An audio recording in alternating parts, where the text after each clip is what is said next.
like to welcome you to part 2 of our Google Classroom Playground.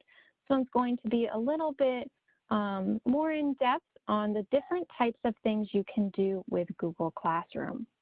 For success in today's session, we'd like you to be logged into the Google Chrome browser. This is so that you can participate with us.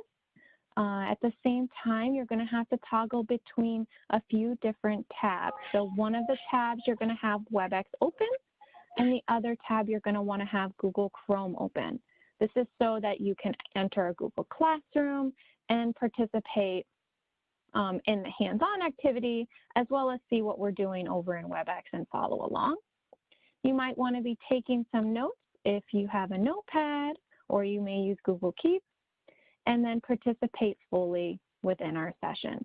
We are your presenters today from the technology training team. I am Clarissa Burton. I am a regional technology coordinator, and I'm joined here with Kim Roberson, who you'll hear from a little bit later on, and she is our instructional technology specialist. Our session goals for today are to look at how a teacher organizes their classroom, and we're going to look at some of the third-party sharing tools, as well as ways to provide feedback with rubrics and how to use Google Classroom on your mobile device. Throughout our session, you will have the opportunity to choose which you'd like to learn more in depth about. So all of these topics underneath the assignment details, you will get a choice on which one we will dive deeper into. So we're going to look at each one individually. We're not going to dive into how to create each one. You will have a choice, however, on which one we will dive into. So for decorating and organizing, we'll show you how to do the banner, those links for that, using emojis, and organizing topics.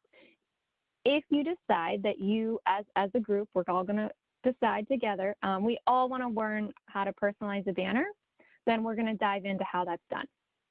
So we're just kind of giving you choice on which one you want to create in this playground. So here are our session topics at a glance. We're going to look at personalizing your banner, using emojis on topics, multiple ways to organize your classroom with the topics, differentiating assignments, using the plagiarism checker in Google Classroom, the third-party app integration, rubrics, giving feedback, and more with settings in the mobile device. This is a plugged-in session. So our first playground, we were charging up. Now our second playground, we're getting a little bit deeper into our plugged-in sessions. So we are going to take a moment, and we did pop in chat a link to join our Google Classroom. So let's go ahead and look at what we're going to do when it comes to decorating and organizing our Google Classroom. Now you may have noticed at the top of this Google Classroom, there is a unique banner here. This is personalized, it's created for you to use to make it your own. It's like putting up a bulletin board in your classroom. So it's your own unique banner. So we may give you some time, if this is what you're interested in learning, on how to create a banner in Google Classroom. This template will be here for those of you, if just in case you don't want to, we don't want to spend time doing that today. The next topic that we could discuss is how to add emojis to enhance topics. It helps give our users more a visual of what they're looking at inside of that Google Classroom. So when we're looking at science, we might choose to have an emoji of the Earth to kind of make that stand out a little bit more inside Classroom. There are a couple of tools to help do that. One is an extension called Joy Pixel. We do have a website. And for those of you that love keyboard shortcuts, you can pull up emojis in any chat box on a device. So on a Mac, you hit 3 keys, Control, Command, and Space. On a PC, you can hit the Windows icon. It's the one with the 4 boxes, and then the semicolon, or I hear Windows and the period works as well. So if you're looking to add emojis in a chat box, any text box you have, that would be how you do that. And finally, the last topic you have to choose from is how you're going to organize your classroom. So we can look at ways to organize those topics. So maybe you want to organize your classroom by unit. I know many teachers are organizing by week while we're in remote learning so the students can find the assignments per week. Other teachers may be doing it by category. So for those teachers that teach all subjects, you might be using a topic for math and one for reading. So we can dive deeper into that. So what we're going to do now is we want to know, what do you want to learn more about? All right. So we're going to kind of pull up some of these examples so you can see the different ways for you to organize your Google Classroom. So this is a sample by unit. So if you teach math, you might be organized by unit in tasks. So this may be something you would be interested in using. So your topics would be then Unit 1, Civil War, Unit 2, World War I, Unit 3, World War II. So a different way than just putting topics, maybe warm-up, assessment, classwork, to organize that way. But this way by subject is by doing your topics by math, reading, social studies, science. So when we talk about topics, that's these categories here, the ones on the left-hand side. So on the Google Classroom you're a part of, we did it by week. So we did week 1, week 2, and then resources at the bottom. So that's where those topics are going to be housed over on the left. And then you'll see down here in the middle of the screen exactly where those topics look and take place. So using by subject is an option, maybe an elementary option. I tend to prefer by week when I do elementary, just helps the parents guide them along, but it is up to you and how you feel your students would best participate within the classroom. And then this other example is by assignment type. So you might every morning do a morning welcome message for your students, and that's how you want to organize your topic. So you might do morning message, and then you might do classwork, followed by their independent work that they're doing. So your live sessions and then independent work. So that would be more of your warm-up, assessment, classwork type organization. I'm going to show you here how we're going to create those topics within Google Classroom. And I may just go ahead and show you how we add those emojis at the same time because they're so much fun and you like how they kind of stand out a little bit. We know week 2 is the balloon week, or week 1 was the light bulb. So to add a topic in your Google Classroom, you have your 4 tabs across the top.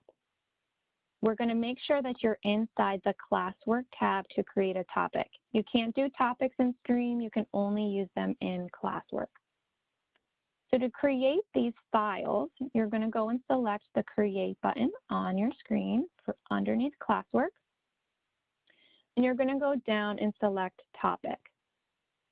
So for this classroom in particular, we chose to go with the organization of by week.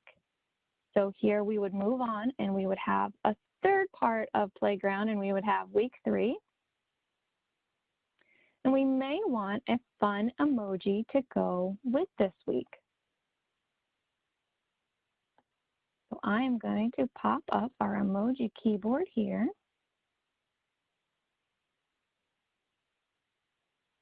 So you see, I am on a Mac right now and I use the keyboard shortcut Control, Command, and Space.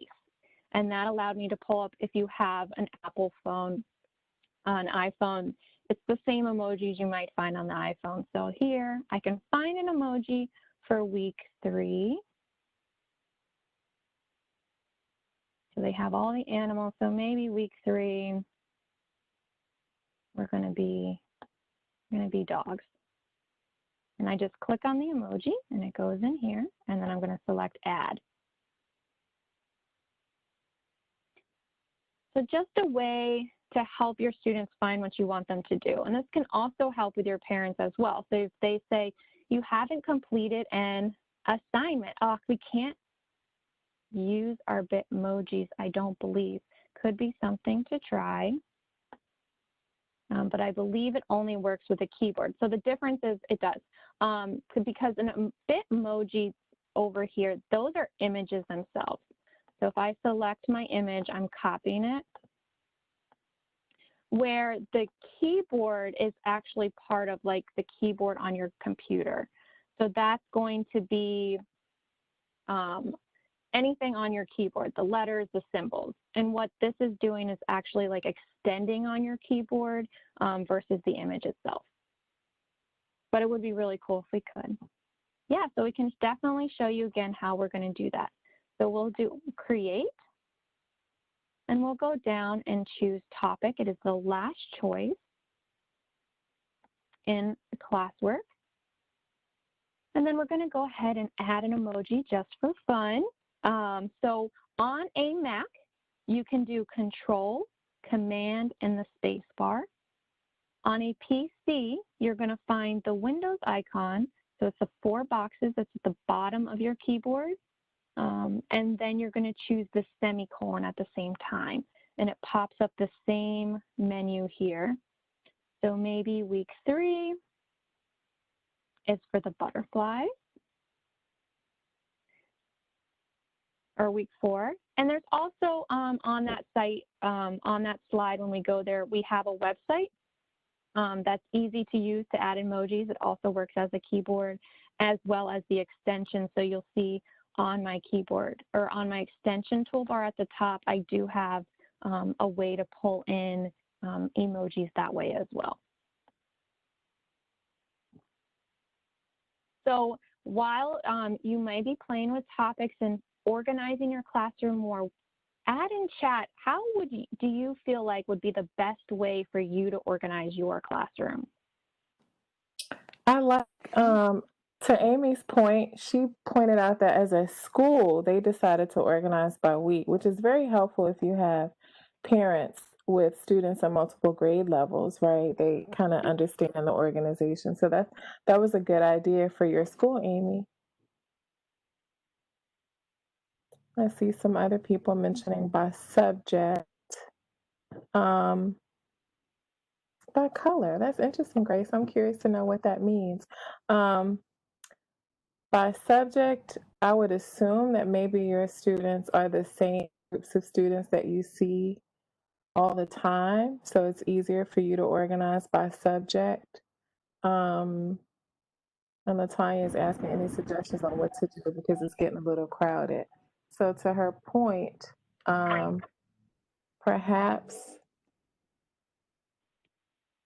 I don't know, perhaps like numbering the assignments or doing something in front of each assignment so it's clearer for students. Clarissa, any ideas? So I've done it by subject with my students before, and that was in person, so it's a little bit easier. But now that we're remote teaching, I feel like by subject might be harder for them to find. Like you said, like it's getting crowded. We have 5 days a week where we're teaching language arts. It's a lot. Oh, I love this one by subject and date. So they did almost like a combination. So they did That's the a good date idea. and reading. That's a great idea. That is really good. And if you've joined our class, remember that you're there as a student. So you're probably not able to add a topic because you're there by student. So you're not, again, you're not able to add a topic, but you can practice with emojis and see how they come up on your keyboard. All right. So we are going to look at ways you can add in assignments into your Google Classroom. One might be differentiating those assignments. So you may be working with some small groups, maybe on Wednesdays, like today, you pull out your groups of students to work with, and you only want to assign a student to a specific group of students. And you can do that within Google Classroom by the All Students tab.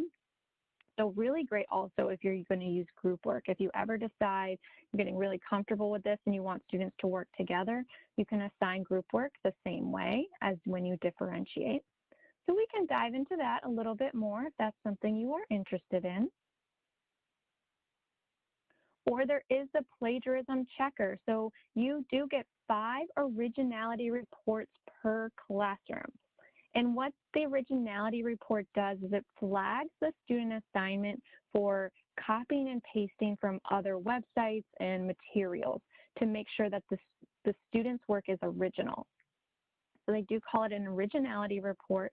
And the idea of the report isn't to be an I got you type of report. It's more to help them work through how to write to make sure that it is their own work. So it's more to help the students to become better writers. So we could dive into that and where that is. And our last option here for us to dive into is apps that integrate. So there are a lot of third-party tools that integrate with Google Classroom, many of which that we do have full subscriptions to for you to be able to enhance your lessons for those students to make them more engaging. So if you would like to look at how these apps integrate, there are a few samples on the screen. So Screencastify is one, Pear Deck, Flipgrid, Nearpod, and then Edpuzzle.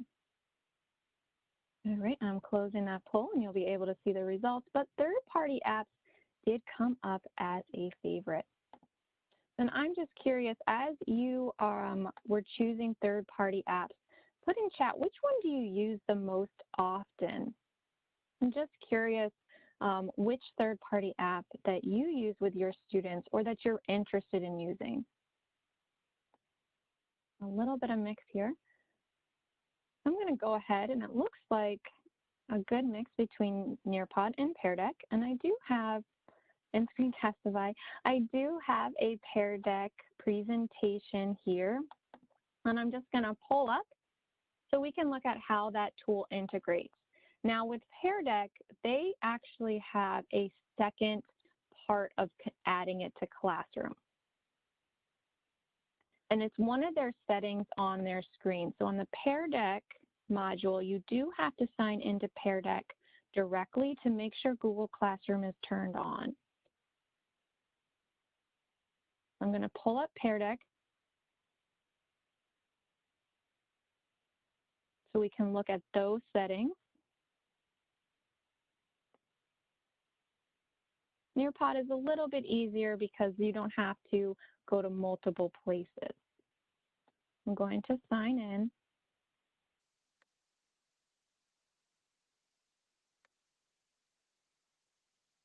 So inside, if everyone can see my screen, I'm inside Pear Deck. I'm going to go over and hit the drop-down option.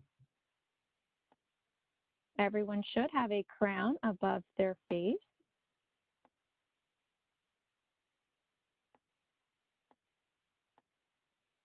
And you're going to go down and choose My Account. And then over to the left, it will say Your Plan and then Settings. Here you just want to make sure Google Classroom is turned on. It's the first step to making sure that your students can receive the Pear Deck sessions, is just making sure in settings this is turned on. You only have to do it once. It's not going to change unless you want to turn it on and off, but you do want to make sure that is turned on inside peardeck.com. Once you've turned it on,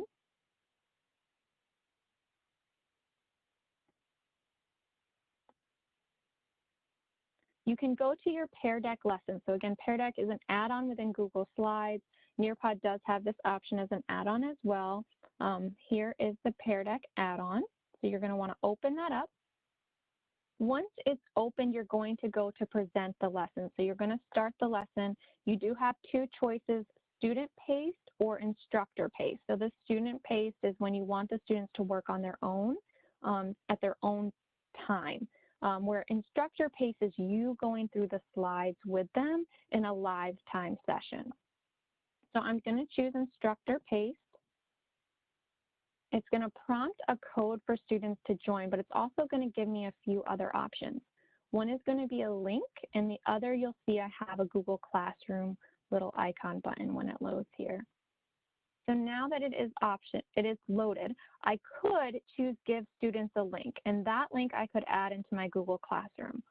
Or because I went to Pear Deck and I turned on the classroom setting, you'll see here that I have the ability to invite a class directly to from my Google Classroom.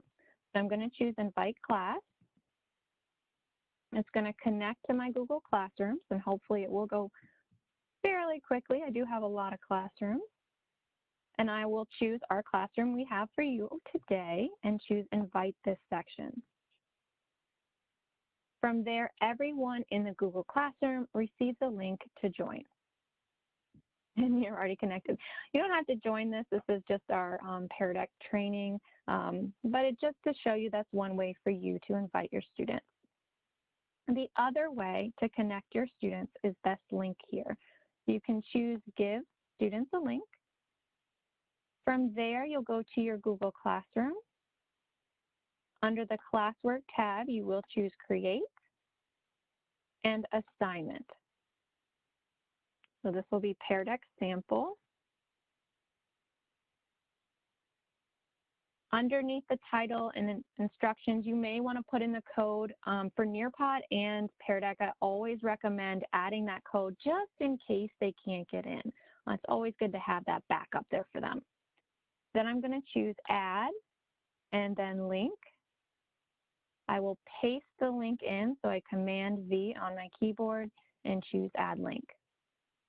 So those are those two options when we're looking at third-party tools. Make sure you do assign it to those beautiful topics you created. So we'll just put this under week 2 and choose Assign.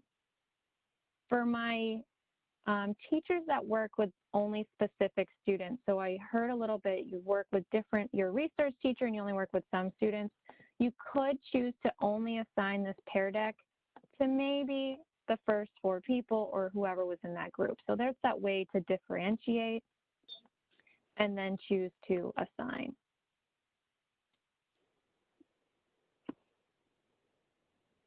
There's that Pear Deck sample. The Nearpod is even easier. I think it's easier. Little less steps. You can do the same thing where you can add in the link to the lesson, but they also have that direct Google Classroom add. I'm going to pull into my Nearpod library. I'm going to log in with Google. Make sure whenever you're using any of these third-party tools, you're always logging into Google and you're using your PGCPS email credentials.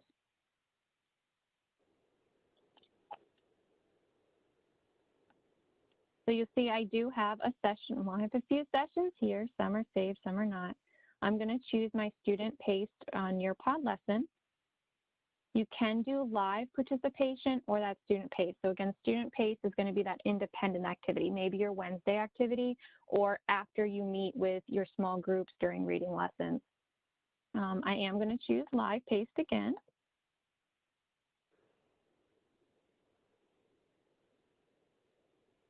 From here, you'll see down at the bottom it says Google Classroom. You can click on Google Classroom, it will sync.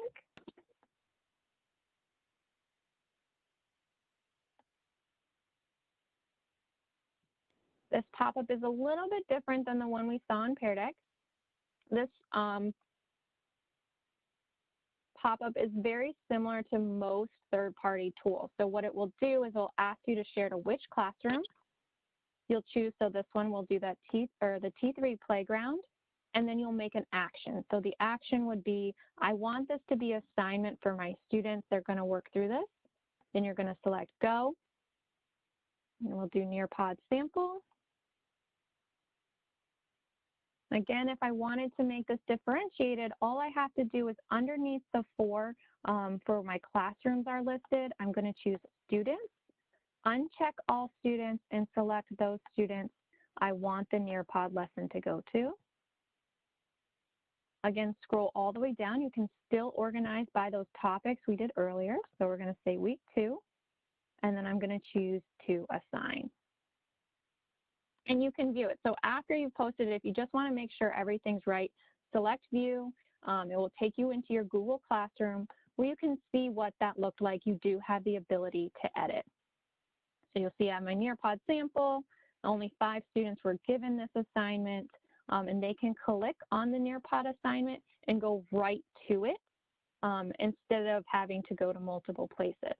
And again, with Nearpod and Pear Deck, I always recommend placing the code inside the instructor notes for the lesson, just in case they can't get in. It's just there, because sometimes the links don't work or they say they don't have it, and it just kind of saves you a little step there. Yeah, so with Nearpod, you don't have to go in and paste the link, that direct. So if I pull up the code, if you just select Google Classroom, it will pop it right in, and you can create an assignment from within Nearpod. Right. So those are two third-party tools for you to engage with and add in directly into Classroom. So there are a couple ways to grade. Grading is detailed in Google Classroom.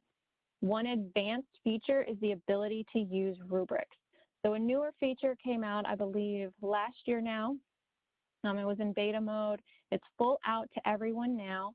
You have the ability to reuse rubrics that you've already made, create new ones, and as well as upload rubrics. And it just makes it a little bit easier when we're grading, let's say writing or presentation topics. So things that are a little bit bigger. If you're an art teacher and you need that rubric that goes with the art curriculum. So you do have that ability to add in the rubrics, and it makes grading super easy when we're just talking about checking some boxes. The other thing we could dive into are adding comments. So we don't have our paper in front of us, we're a red pen, we're writing comments on our student work. So we have to be a little bit more creative on how we're giving our students feedback on their assignments. And Google Classroom has a way for you to add direct comments onto their work, as well as adding private comments. So the private comments are going to go right to the student on the assignment itself. So they are a little bit different. Just kind of show you the two options on the screen. So the private comments is within the grading tab, and then the direct comments are on the assignment itself. And these are only going to work on Google Apps. So it's only going to work on docs or slides or sheets or drawings. It's not going to work on that third-party tool, Nearpod or Pear Deck. It's only going to work with the Google applications themselves. So based on those two categories, which one are you most interested in diving deeper to? And share out those results. So we had rubrics for the win today. So we're going to look at how we can add rubrics on a Google Classroom assignment. I'm going to go into our T3 Playground for week 2. I'm going to open up an assignment that you were given. So it's that number 1 assignment for that Create Your Classroom banner.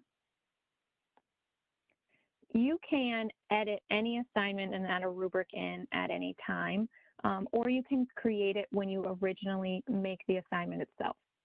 I'm going to choose this option so you can see the grading side of it. So I'm going to select the 3 dots next to the assignment itself, so Create Your Classroom banner, and select the 3 dots. Once I select Edit, over on the right-hand side at the bottom, you see the ability to hit plus and a rubric. If I select that, you can create a rubric. So this is going to be from scratch. Nothing's going to be on it yet.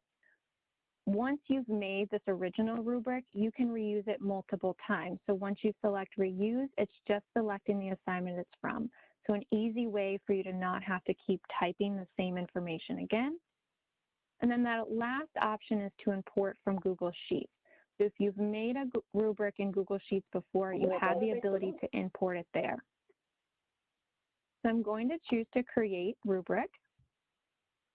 And here you'll see it's blank. There's nothing on this one yet. I always include use scoring. It just helps me grade faster. Instead of having to go back and having to calculate the score, this will do it for me. So whenever I have the opportunity to not have to double grade, I'm going to take that. Okay, so that's when I'm going to leave use scoring on. I have it under descending. I normally leave it that way, so my points are going to go from 50 down instead of going from 0 up. You will create a title. So this title may be for this one content. So that is required. You may want a description. Does the content directly represent the skill? So just a brief little description, and then below that, this is the piece of the rubric where you do that 4, 3, 2, 1. So my points are going to be the percentage points that it's worth. So I might start 2 topics out of 50. The top level would be a 4. And then a little description. What does it mean to have the 4? Then to add the next category, you're going to hit the plus sign to the right. And then you'll go down in points. So this one would be 40. It would be a level 3 and then a description. So whatever description that would go with that. So this one might be meeting expectations.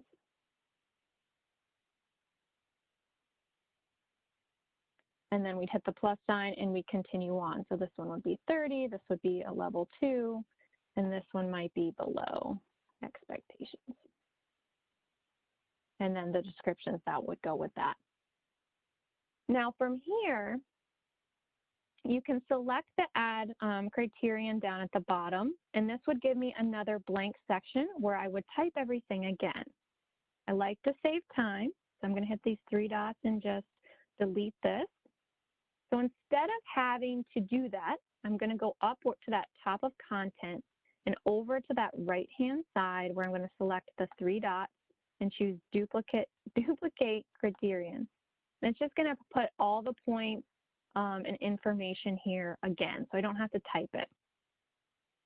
From there, instead of content, I might choose to make this completeness, so whether they finished it.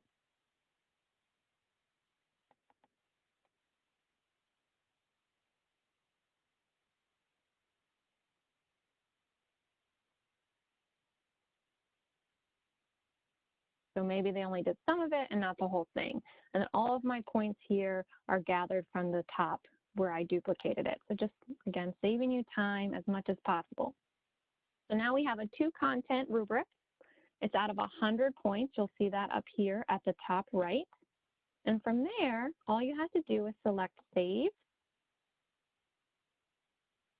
And you'll see here on the rubric, it says 2 criteria and out of 100 points on the right. And then I'm going to choose Save. On your end, so you're a student on this classroom, you have access to the rubric as well. So when we're talking FFT, we always want to make sure the students have access to the rubrics at all times, and Google Classroom does that here. So they can always go back and make sure that they're hitting all the expectations that are required for the assignment at any time.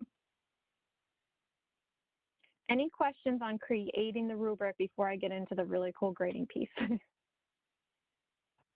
So what I'm going to do is inside the classroom, under classwork, I'm going to choose the assignment that has the rubric. And I'm just going to choose where it says 0 turned in, 28 assigned. It's fine. I can see everyone's work and pace at any moment. So from here, I'm just going to simply select one of the students' assignments. I'm going to click on Amy's here. And now I have a grading tab. So you'll see on the right-hand side, I have the ability to grade. So I can pop a grade in on underneath grade and add a percentage. But with rubrics, it's even easier. So if you scroll down in the grading tab, you can simply select how well they did. So Amy created the perfect banner. So she's going to get a 4 and a 4. So I click on the boxes.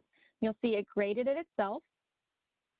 And as the teacher, I simply select return, and they see that they got a 4 on the assignment for both topics, and they got 100%. So that would be circling it on the paper, you get it back. We save lots of paper this way for our rubrics. You also have that private comment feature down here that says, awesome classroom. Now, the next step, so how would you get to the next student? At the top, you have a couple options. There's a drop-down feature next to their name. So you'll see they're turning them in. And you can click on their names and scroll through them, or like shuffling through a pile of papers, there's 2 arrows next to that, and I can simply just click the arrow and go to the next student, scroll through their work, and then grade it. Okay, so I can choose, you'll see if I click a 3 and maybe a 2, it's going to grade that for me. No calculators required. We'll grade a few more.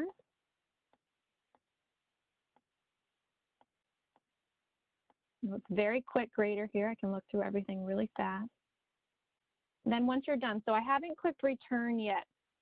So I just graded several assignments. They haven't received them, so you can hit that drop down arrow and see which ones you've done a grade for. From there, if you go over to the right-hand side where it says return, hit that drop down arrow. You can return multiple submissions at once. So it's like you in your classroom going out and passing out all the papers as quickly as you can. So you click return multiple submissions. It selects everybody's name. Then you go down to the bottom right and select return. And everyone gets their grade for the assignment itself.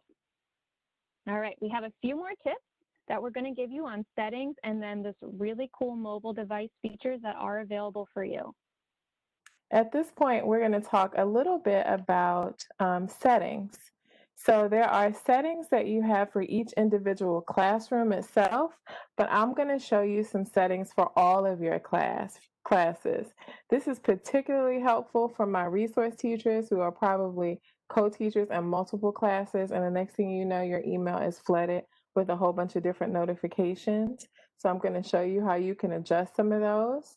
And I'm also going to show you how you can use Classroom on the mobile device. Now, some of you happen to be in WebEx on mobile. You might be toggling back and forth between using WebEx and Classroom on the mobile, but I wanted to point out that you do have some of the same features that you have on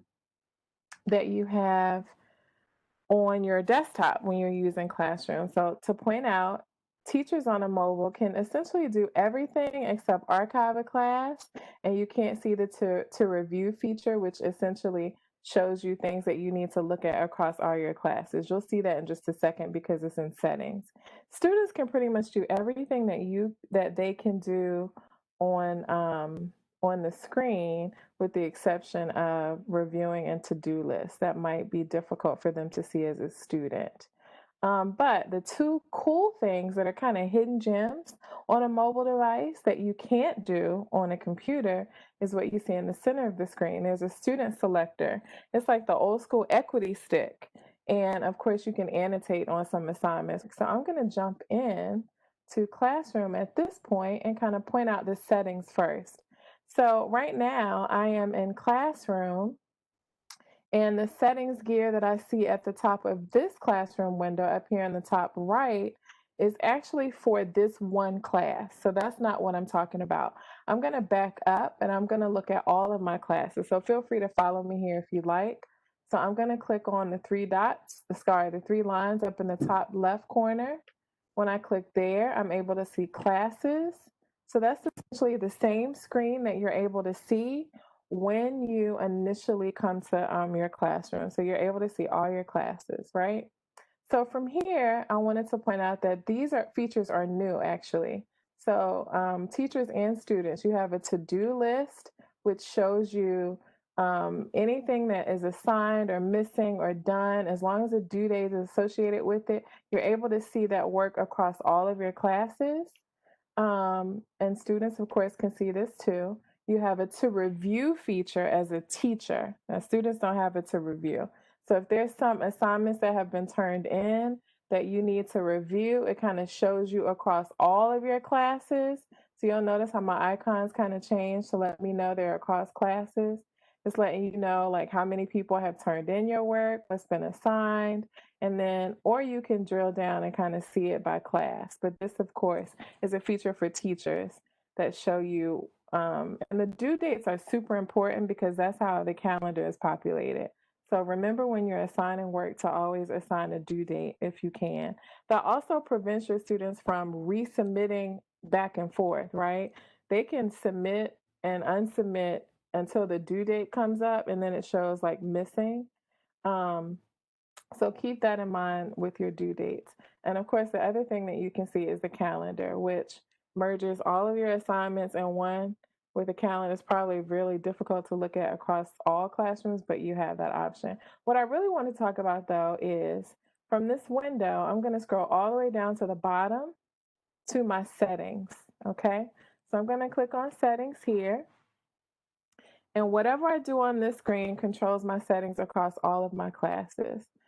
Right now, anything that you see that's toggled on, like that's a color, not gray, is on by default, right? If I turn this off, that means I'm not getting email from any of my classrooms. That's not what I want. Same thing here for comments. So any comments, if I turn it off, it turns it across all of the classes. This is for classes I'm enrolled in, classes I teach, but some people may not realize that you also have similar settings for individual classes. So maybe just because you're a co-teacher in a few, but a main teacher in a few, you want to adjust certain class settings, you can do that down here. Notice that there's a little drop-down menu. If you click it, I see my individual classes. So perhaps I just want to turn email and mobile notifications on or off for particular classes. So again, this all this stuff up here that's individual across all classes, it essentially controls it individually for a class. So you'll notice for some of my classes, I have it toggled off or I don't want to see the notifications because it shows up gray. And for other ones, I have it turned on. So those are individual class settings. So here's another tip while I'm over here in this panel, and then we'll go to the mobile piece. When I was scrolling all the way down, you'll notice archive classes is a feature. I'm horrible at archiving classes. You'll notice that I'm a teacher in all these classes up here at the top, all these classes at the top, but down at the bottom, I'm enrolled in some classes. Now, we don't recommend that you archive until the end of the year, or in this case, like, students have a window of time that they have to make up work from last year. So I wouldn't really archive classes just yet. But let's say that there's a class that you no longer need and that you don't want to show up for you.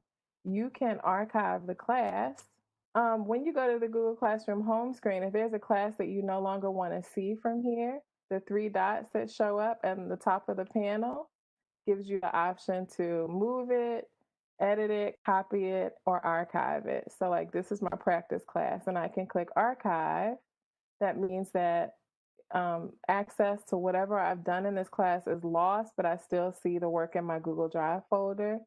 I can click archive and I can always go back and see them in my archive folder down at the bottom. So they're still here. They're not completely gone. They're just archived until, I need to see them. And I could bring them back if I needed to.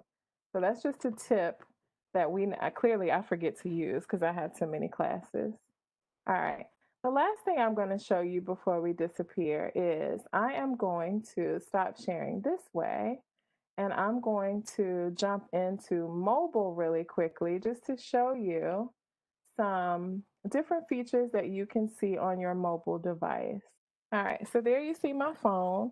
So the thing to remember about using Classroom on a mobile device is the work that your students are doing, like Clarissa showed you the banner, it was in Google Slides. You have to have those individual applications installed on your phone in order to open those assignments. So, like if there's work in Google Drive that you're doing, you have to have Drive and Classroom installed. The same thing with Docs, Open and so on. I did it so I could show you that the third-party applications that integrate, like Nearpod, Clarissa showed you today, you still need those installed on your mobile device on an iPad or a phone, whatever your mobile device is. Yes, you need those individual applications that your students are using and you're using in order to have them open on your phone. Okay, so yes. I'm going to open Classroom and I'm just going to show you a couple features from my mobile device. And you'll notice that when I clicked on Classroom, I automatically saw all my classes, right? So I still see a list of the classes that I'm enrolled in. But if I see the classes down at the bottom that I'm a teacher for, I still see them down there, right? So just like in on my computer, when I click on those three buttons, I see my classes, I see my calendar, but you'll notice like the to review is kind of missing. It's here for my students. The to-do list for as a student is here, but the things that I saw as far as to review are kind of missing. So you see what settings are available to you on your mobile device, right? But the cool thing that is different about working on a mobile device were the two things that I mentioned. So I'll show you how to do that. So I'm going to jump into the classroom that you're currently in. And you'll notice that I see my stream down at the bottom. I see my classwork and I see my people tab. But here's something you cannot do on the computer. I clicked on the people tab, which shows me who my teachers are. It also shows me my list of students down at the bottom, right? But notice up here at the top, just to the right of the title of my class, I have this weird little like set of boxes that is called the student selector. That is like my equity stick. So if I click on it, it's saying, welcome to the student selector. Start by selecting students from your class. All I'm doing is clicking start and it picked Lavinia. So I might say, Lavinia, unmute and tell us about XYZ.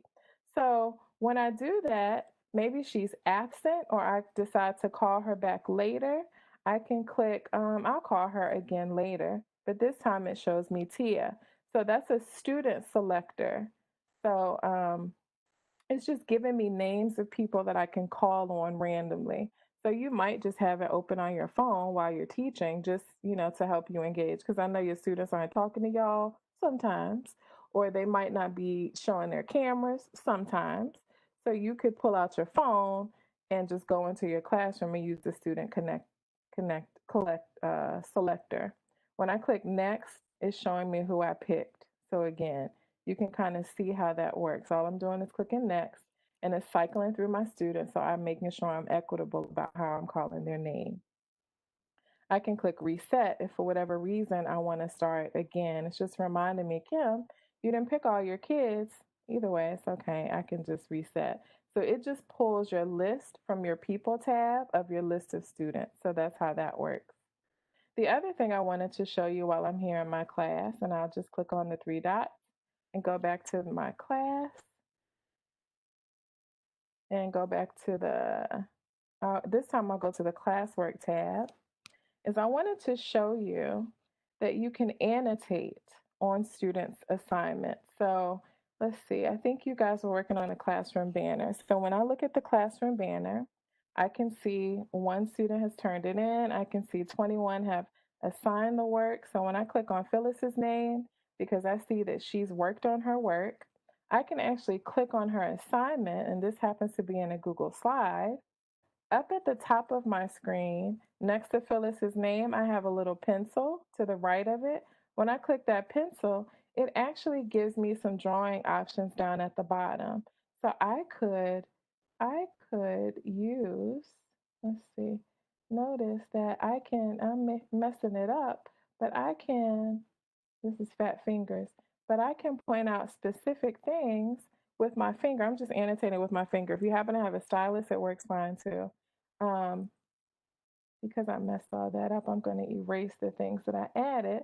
So I chose the eraser, but I also have like a highlighting tool. So if there's something specific that I want to point out, I can do that. I also have a typewriting tool. So you'll notice that my toolbar down at the bottom gives me those different options that I can interact with my students' work.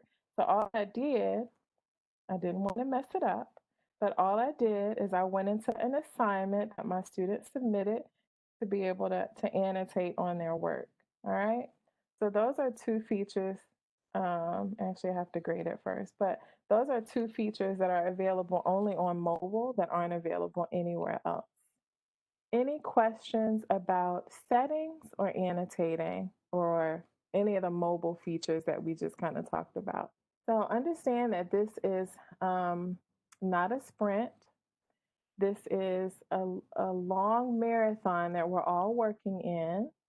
And our recommendation to you is just choose one thing. Think about what your students are struggling most with.